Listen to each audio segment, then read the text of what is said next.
नमस्कार विद्यार्थी मित्रांनो, आपण मागच्या तासामध्ये बी स्मार्ट या पाठामधील वॉर्मिंग अप ॲक्टिव्हिटी पाहिली होती आणि स्मार्ट होणे म्हणजे नेमकं काय याविषयी आपण डिस्कशन केलं होतं. परंतु या पाठामध्ये नेमकं स्मार्ट होणे म्हणजे काय किंवा स्मार्ट कशाला म्हणायचं that is going to be discuss here. So we are going to start with the first paragraph. मी आधी थोडं वाचतो आणि नंतर आपण समजून घेण्याचा प्रयत्न करू. Be smart. Champions are not made in gyms. Champions are not made in gyms. Champions हे जिममध्ये बनले जात नाहीत. Champions are made from something they have deep inside them, a desire, a dream and vision. म्हणजे एखादा champion जर बनायचा असेल तर त्याला फक्त जिममध्ये गेल्यानंतर चॅम्पियन्स बनू शकत नाही, तर त्यासाठी त्याच्यामध्ये एक डिझायर पाहिजे, ड्रीम पाहिजे आणि व्हिजन पाहिजे. डिझायरचा अर्थ एक तीव्र इच्छाशक्ती, ड्रीम म्हणजे स्वप्न आणि विजन म्हणजे एक दिशा, उद्देश असायला पाहिजेत, तरच एखादा व्यक्ती चॅम्पियन बनू शकतो. Means we cannot say that the champions are made in gyms. Gyms is not enough to make the champions. Means champions must have desire, dream and vision. Okay. They have to have the skill and the will. त्यांच्याकडे skill आणि विलसुद्धा असायला पाहिजेत. म्हणजेच कौशल्य तर असायलाच पाहिजे, त्यासोबत विल, इच्छासुद्धा असायला पाहिजे. But the will must be stronger than the skill. परंतु त्यांची जी इच्छाशक्ती आहे ती त्यांच्या कौशल्यापेक्षाही कशी पाहिजे, स्ट्रॉंगर पाहिजे. That should B stronger than the skill. Successful professionals thrive in the same manner. आणि जे यशस्वी लोक असतात किंवा प्रोफेशनल्स असतात ते अशाच प्रकारे त्यांची प्रगती होत असते. या ठिकाणी बघा थ्राईव्ह शब्द दिला आहे आणि थ्राईव्हचा अर्थ प्रॉस्पर दिलेला आहे. प्रॉस्परचा अर्थ काय, प्रगती होत जाणे. We all have natural talents. आपल्याकडे प्रत्येकाजवळ एक नॅचरल टॅलेंट असतो, म्हणजे नैसर्गिकरित्या आपल्याला काही टॅलेंट्स मिळालेले असतात. We use that talent to set our goal in life. आणि आपल्या आयुष्यामधला जो मार्ग आहे ते ठरवण्याचं काम ते टॅलेंट करत असतो. We can easily get success in life. आपण सहजपणे आयुष्यामध्ये यशस्वी होऊ शकतो. We shall not achieve our goals if we do not take action to achieve them. We shall not achieve our goals. आपण आपल्या आयुष्यामध्ये आपलं ध्येय गाठू शकणार नाही if we do not take action to achieve them. जर आपण त्यासाठी कोणतीच कृती केली नाही तर. बघा, मी थोड्या फास्टमध्ये हा पाठ समजून सांगण्याचा किंवा समजून आपण सगळे घेण्याचा प्रयत्न करू.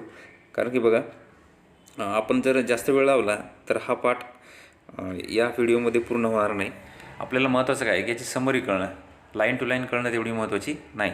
Means it is not important for us to explain each line. Okay. Now the next paragraph. Setting goals has two valuable assets, a sense of originality and stepping stone to illuminate the path. बघा, जर आपल्याला एखादा goal set करायचा असेल तर त्या ठिकाणी दोन व्हॅल्युएबल ॲसेट्स आहेत. एक आहे a sense of originality, a sense of originality आणि a stepping stone to illuminate the path. म्हणजेच आपल्याकडे एक ओरिजिनॅलिटी असली पाहिजे, म्हणजे खरंच आपण हे जे उद्देश आहे किंवा ध्येय आहे पूर्ण करू शकतो का आणि ते रिअलिस्टिक आहे का हे आपल्याला माहीत पाहिजेत. आणि दुसरी गोष्ट म्हणजे तसं करण्यासाठी आपण कोणता मार्ग निवडायला पाहिजेत. म्हणजे means a stepping stone to illuminate the path. जो काही तो रस्ता आहे तो प्रकाशमान करण्यासाठी आपल्याजवळ एक इच्छाशक्तीसुद्धा असली पाहिजे. Goals put one at the helm of life. Goals put one at the helm of life. बघा, at the helm of, it is a phrase in English and the meaning of this word is, this phrase is in charge of. म्हणजेच जो गोल कोणी आपण set जो goals असते आपला, तो एखाद्या व्यक्तीला त्याच्या जीवनाचा एक चार्ज बनवतो, इनचार्ज बनवतो. ओके. म्हणजे ध्येय माणसाला बनवत असतो असं म्हणायचं आहे. Pursuing them acknowledges a better future situation. Pursuing them acknowledges a better future situation. आणि त्याचा जर आपण पाठलाग करत राहिलो तर भविष्यामध्ये एक बेटर सिच्युएशन आपल्याला मिळू शकते. They help to steer a course of life rather than simply drifting along and letting things happen. They help to steer. स्टिअरचा अर्थ या ठिकाणी चॅनलाइज. चॅनलाइज म्हणजे एका स्थिर उद्देशाकडे जाणे किंवा चॅनलाइज करणं म्हणजेच काय, ठरवणे थोडक्यात. अ कोर्स ऑफ लाईफ म्हणजे आपल्या जीवनाचा जो कोर्स आहे ते ठरवत असतात जे goals. Rather than simply drifting along and letting things happen. म्हणजेच आपण फक्त जशा गोष्टी घडत आहेत तसं जर घडू दिल्या तर कदाचित आपल्याला यश मिळू शकणार नाही. त्यासाठी आपल्याकडे काय असले पाहिजेत, गोल्स, आपल्याकडे ओरिजिनॅलिटी असली पाहिजेत. Our dream should be realistic, it should be attainable. Okay, now the third paragraph. Setting goals may appear easy. म्हणजे एखाद्या प्रकारचे ध्येय ठरवणं हे आपल्याला सोपं दिसत असेल, but for some it is quite challenging. परंतु काही लोकांसाठी किंवा काही परिस्थितीमध्ये हे खूप कठीण असते, चॅलेंजिंग असते. Fear of failure may be avoided in the absence of any goals. Fear of failure, कधीकधी आपण अपयशी होईल का याची एक भीती असते. And may be avoided in the absence of any goals. आणि मग जर गोल्स मिळवायच्यामध्ये अशी जर एक फिअर आली किंवा भीती आली तर आपण कदाचित गोल्सपासून दूर जाऊ शकतो. म्हणजेच अपयशाची फिअर किंवा अपयशाची भीती आपल्या मनामध्ये नसावी. After all one has to decide what one wants to achieve in the end. After all म्हणजेच सगळं काही झाल्यानंतर वन हॅज टू डिसाईड, प्रत्येकाला एक डिसाईड करायचं आहे, what one wants to achieve in the end. म्हणजे आपल्या उद्देशामध्ये किंवा उद्देशपूर्ती करत असताना शेवटी आपल्याला काय अचीव करायचं हे आपल्याला माहीत पाहिजे. To accomplish goals experts recommend a 5 step approach. आणि जर आपल्याला आपलं ध्येय पूर्ण करायचं असेल, अकम्प्लिश म्हणजे तडीस न्यायचं असेल, पूर्ण करायचं असेल, तर काही जे एक्सपर्ट आहेत ते आपल्याला काय रिकमेंड करतात, काय ॲडवाइसेस देतात ते खाली आपण पाहणार आहोत. आता बघा, या ठिकाणी रेड पॅराग्राफ दिलेला आहे आणि या पॅराग्राफचा अर्थ काय आहे ते बघू आपण. Smart goals are a methodology of thinking that helps people reach success. Smart goals, आपले गोल्स स्मार्ट असले पाहिजे. म्हणजे आपण प्रत्येक व्यक्ती लाईफमध्ये काही ना काही उद्देश घेऊन येतोच, परंतु तो उद्देश कसा असला पाहिजे, स्मार्ट असला पाहिजे. आणि स्मार्ट म्हणजे काय, हे खाली काही ॲक्रॉस्टिक दिलेले आहेत, त्या ॲक्रॉस्टिकच्या मदतीने आपण पाहू शकतो. आता ॲक्रॉस्टिक म्हणजे काय हे आपल्याला माहिती आहे. मागच्या तासामध्ये आपण ॲक्रॉस्टिकचा अर्थ समजून घेतला आणि फ्रेंड या शब्दाचा ॲक्रॉस्टिकसुद्धा केला होता. Smart stands for specific, measurable, achievable, realistic and time bound. Smart या शब्दाचा ॲक्रॉस्टिक अशा प्रकारे केलेला आहे. Stands for specific, S stands for specific, M stand for measurable, A stand for achievable, R stand for realistic and T stands for bound. आणि जर अशा प्रकारे पाचही या मेथडॉलॉजीमध्ये जर तुमचा गोल बसत असेल तर तुम्ही लाईफमध्ये यशस्वी होऊ शकता, असं बोलल्यास काही वावगं ठरणार नाही. ओके, आता बघू आपण या पाचही मेथडॉलॉजीचे किंवा स्टेपचे किंवा द फीचर्स ऑफ स्मार्ट याचे वैशिष्ट्ये जे सांगितलेले आहेत किंवा ॲक्रॉस्टिक सांगितलेले आहेत त्यांचं एक्सप्लेनेशन कशा प्रकारे दिलेलं आहे. फर्स्ट आहे बघा, smart goals have a specific rubric. आता या ठिकाणी स्पेसिफिक शब्दाचं एक्सप्लेनेशन काय केलं आहे बघा आपण. Specific involves identifying a specific area for improvement. म्हणजे तुमच्यामध्ये स्पेसिफिक एरिया म्हणजे तुमच्यात कमतरता काय, तुम्ही एखादा गोल सेट केलेला आहे तर तुमच्यात कमतरता काय आहे त्याची इम्प्रूव्हमेंट करण्यासाठी तुम्हाला एक तुमचा एरिया समजला पाहिजे. The more specific the area, the more refined the achievement of one's goal can be. तुम्ही जेवढं तुमचा स्पेसिफिक एरिया सेट कराल म्हणजे तुम्हाला ध्येय मिळवण्यासाठी जो काही तुमची मानसिकता आहे ती जेवढी स्पेसिफिक असेल, स्पेसिफिकेशन त्या ठिकाणी असेल, सेट केलेली असेल, तेवढं तुमचं अचिव्हमेंट कसं असेल, रिफाईन असेल. It makes it easier to set parameters and work towards the goal. कारण की जर स्पेसिफिक तुमचा गोल असेल तरच आपल्याला पॅरामीटर्स त्याचे ठरवता येतात आणि ते आपल्याला एखाद्या गोल्सपर्यंत नेऊन पोहोचवतात. For example, if it is building a house, what exactly is the capacity required and how long can it stretch.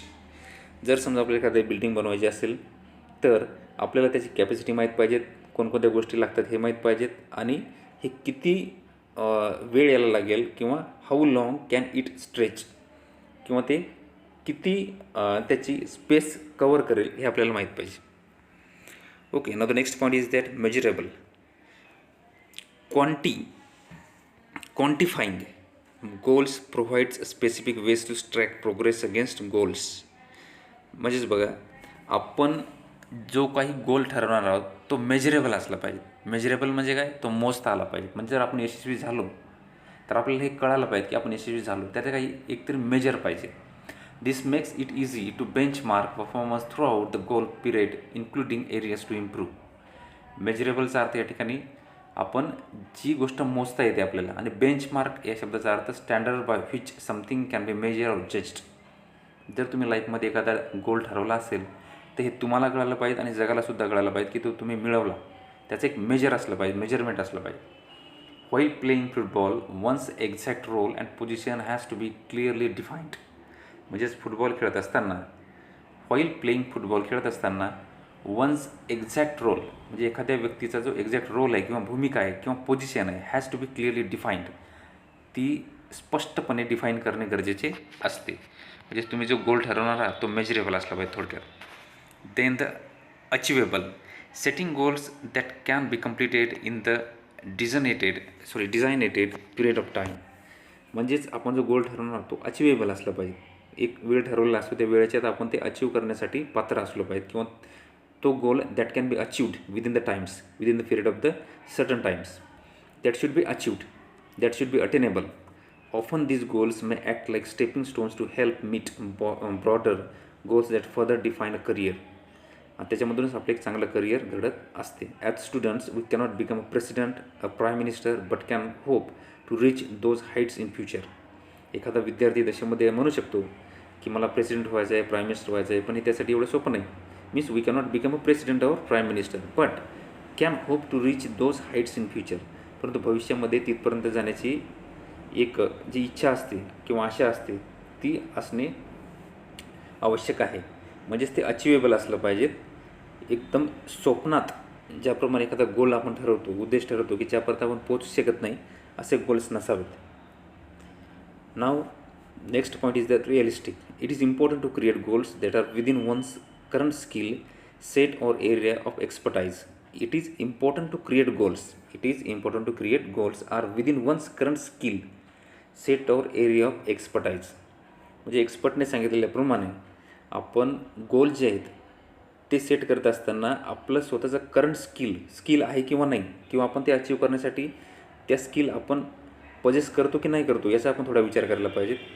Building expertise takes time, so expecting to become an expert in short amount of time is unrealistic. बघा, building expertise takes time म्हणजे जे expertise असतात, expert लोक असतात ते वेळ घेतात. So expecting to become an expert, कारण की त्यांना एक्सपर्ट बनण्यासाठी एक अपेक्षा असते in short amount of time. आणि एखाद्या व्यक्तीने जर असं केलं की मी लवकरात लवकर एक्सपर्ट बनलो पाहिजे, तर हे कसं वाटेल आपल्याला? It is unrealistic. ते खरं नाही वाटणार आपल्याला. म्हणजे एखाद्या व्यक्तीनं असं म्हटलं की मी एवढ्या कालावधीमध्ये एक्सपर्ट बनणार आहे, तर हे शक्य नाही. म्हणजे लवकरात लवकर आपण काही करू शकत नाही. कारण एक इंग्लिशमधली म्हण तुम्हाला माहिती आहे, Rome is not built in a day. Rome एका दिवसात बनलेलं नाही. म्हणजे एक्सपर्ट व्हायचं असेल किंवा यशस्वी व्हायचं असेल तर काय आपण लगेच यशस्वी होऊ शकत नाही. त्यासाठी आपल्याला प्रयत्न करावा लागतो. आणि जो कोणता गोल आपण ठरवला असतो that goal should be realistic. Being realistic will make it easy to be successful at attaining goal. आणि त्यासाठी आपण रिअलिस्टिक जर असलो तर realistic will make it easy to be successful. आणि यशस्वी होण्यासाठी काय असते, एक सोपा मार्ग आपल्याला मिळतो जर आपण तुम्ही आणि तुमचा गोल जर रिअलिस्टिक असेल तर. If defensive and not aggressive, the goals perhaps lacks realism. We must have the clear picture in mind and must have the ability to adhere to that picture. आणि म्हणून if defensive and not aggressive, म्हणजे जर आपण aggressive नसलो आणि फक्त defensive असलो, म्हणजेच काय, जस्टिफिकेटिव्ह. डिफेन्सिव्हचा अर्थ काय होतो? जस्टिफिकेटिव्ह. म्हणजे आपल्याला न्याय देता आला पाहिजेत. जर समोर काही प्रॉब्लेम जरी आले तर लगेच आपण अग्रेसिव्ह होणं गरजेचं नसते. अशा वेळेला गोल्स परहॅप्स लॅक्स रिअलिझम. आणि मग we must have the clear picture. आपल्या मनामध्ये एक क्लिअर पिक्चर असणं गरजेचं आहे, स्पष्ट चित्र असणं गरजेचं आहे. And must have the ability to adhere to that picture. आणि ती जे त्या गोलचं जे चित्र आपल्या मनामध्ये सेट केलेलं असते ते अडेअर करण्याची एक ॲबिलिटी आपल्याजवळ असली पाहिजे. त्याला आपण म्हणतो रिअलिस्टिक. अडेअरचा त्या ठिकाणी दिलेला आहे बाइंड, म्हणजे बांधून ठेवण्याची. Time bound.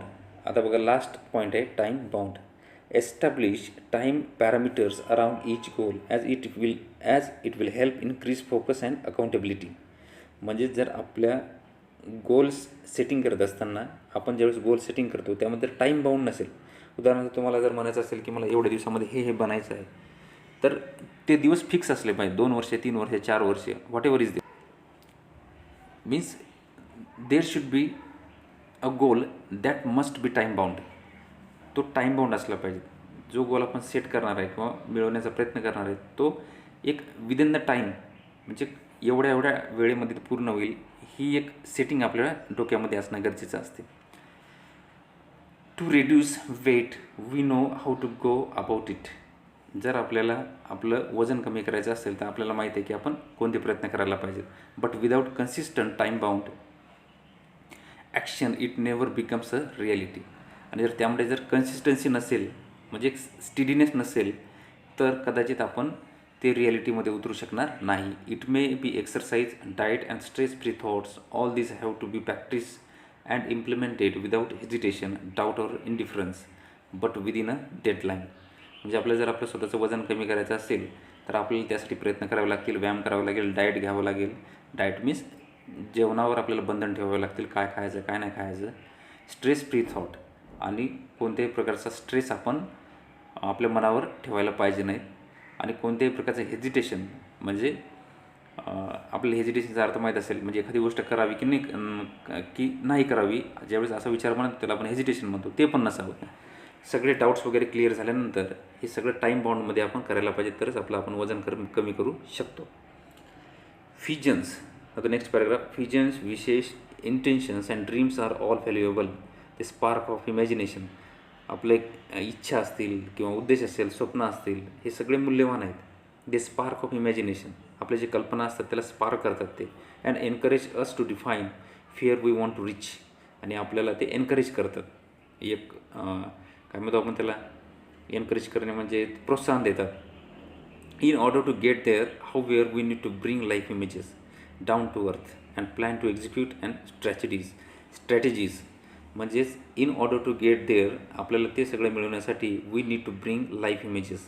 जीवनाचे जे काही इमेजेस आहेत किंवा चित्र आहेत ते आपल्या डोळ्यासमोर असले पाहिजेत, डाऊन टू अर्थ, आणि तेही रिअलिस्टिक असले. डाऊन टू अर्थ म्हणजे जमिनीवर असले पाहिजे. And plan to execute and strategies, म्हणजेच ते एक्झिक्यूट करण्यासाठी कॅरी आऊट आपण केलं पाहिजेत. नंतर स्ट्रॅटेजी, प्लॅन ऑफ ॲक्शन आपल्याजवळ असलं पाहिजे. म्हणजेच काय, डाऊन टू अर्थ असले पाहिजेत, म्हणजे एक रिअलिस्टिक असले पाहिजेत, प्रॅक्टिकल असले पाहिजेत, आपल्याला ते इम्प्लिमेंट केलं पाहिजेत, आणि त्या पद्धतीसुद्धा आपण अवलंबल्या पाहिजेत. प्लॅन ऑफ ॲक्शनसुद्धा आपल्याकडे असला पाहिजे, तरच आपण यशस्वी होऊ शकतो. The quality and quantity of energy we put forth directly impact the results. आपल्याजवळी क्वालिटी आणि क्वांटिटी ऑफ एनर्जी, म्हणजे दोन्ही शक्ती आणि क्वालिटी, या दोन्ही मिळून आपण आपलं गोल किंवा रिझल्ट मिळवू शकतो. Life is something like trumpet. Life is something like a trumpet. If we do not put anything in we cannot get anything out. एक ट्रम्पेटप्रमाणे जीवन आहे आपलं. Trumpet is a instrument, musical instrument, आणि त्याप्रमाणे आपलं जीवन आहे. If you do not put anything in it, म्हणजे आपण त्याच्यामध्ये जर काही ठेवलं नाही तर we cannot get anything out. आपण बाहेरसुद्धा काही घेऊ शकत नाही. म्हणजे जेवढं आपण पेरलं तेवढंच आपण उगवू शकतो, असा त्याचा अर्थ समजू आपण. Last paragraph of this lesson that is very important. Every one has to pay attention towards this paragraph. Success is a walk in the dark. यशस्वी होणं किंवा यश म्हणजे काय, ही एक रस्ता आहे, चालणं आहे, आणि कुठेही इन द डार्क, एखाद्या काळोखामध्ये चालणं म्हणजे यश आहे. Finding the right footing, precisely mastering the skills and getting to the next place. आणि या अंधारामध्ये चालत असताना आपण आपले पाऊल सांभाळून चाललं पाहिजे. प्रिसाइजली मास्टरिंग द स्किल, आपल्याजवळ जे कौशल्य असतात त्यावर मास्टरी मिळवणं किंवा कॉम्पिटन्सी मिळवणं तेवढंच महत्त्वाचं आहे. म्हणजे स्किल आपण कधीही काय म्हणतो आपण त्याला डेव्हलप करत राहणं गरजेचं असते. We should keep developing our skills and getting to the next place. आणि पुढचा मार्ग किंवा पुढचे ठिकाण आपण निवडायला पाहिजे, पुढे जायला पाहिजे. We should go ahead and ahead to the next place. All depend on how we approach and tackle the problem, and in this way we may get various types of problems, obstacles and difficulties. That time we should have that capacity or approach to tackle the problem. The best way to get from where we are to where we want to be is to find the footing of our next step. आणि सगळ्यात चांगला जर मार्ग असेल तुम्हाला यश मिळवण्यासाठी जर सगळ्यात चांगला मार्ग असेल तर आपण प्रत्येक जी स्टेप टाकतो समोर त्या स्टेपचं आपल्याला निरीक्षण करणं गरजेचं असते की आपलं पाऊल बरोबर जातो की नाही जात. When we take the next step it should support and hold us within a without a crack. When we take the next step, आपण ज्यावेळेस एक पुढचं पाऊल घेतो इट शूड सपोर्ट, आणि त्याने सपोर्ट करायला पाहिजे, and hold us without a crack, आणि कोणत्याही प्रकारची क्रॅक न येता म्हणजे काय म्हणतो आपण दरी न पडता किंवा भेग न पडता आपला पाऊल एक चांगल्या जागेवरच पडला पाहिजे याचं एक डिसिजन घेणं किंवा हे डिसिजन घेण्याचा जो अप्रोच आहे तो आपल्याजवळ असणं गरजेचं आहे. अशा प्रकारे कमीत कमी वेळामध्ये बी स्मार्ट या शब्दाचा अर्थ आणि बी स्मार्ट या शब्दापासून तयार झालेलं ॲक्रॉस्टिक हे आपण समजून घेण्याचा प्रयत्न केला. थोडं स्पष्ट करून सांगता आलं नाही कारण की वेळ आपल्याकडे कमी असतो आणि व्हिडिओ थोडा लेंदी बनतो आणि त्यामुळे तुम्हाला ऐकण्यासाठी किंवा तुम्हाला समजून घेण्यासाठी पण थोडं बोरिंग वाटते. त्यामुळे मी शॉर्टकटमध्ये हा पाठ संपवण्याचा प्रयत्न केला. I hope that you have enjoyed this lesson. Okay, thanks for watching.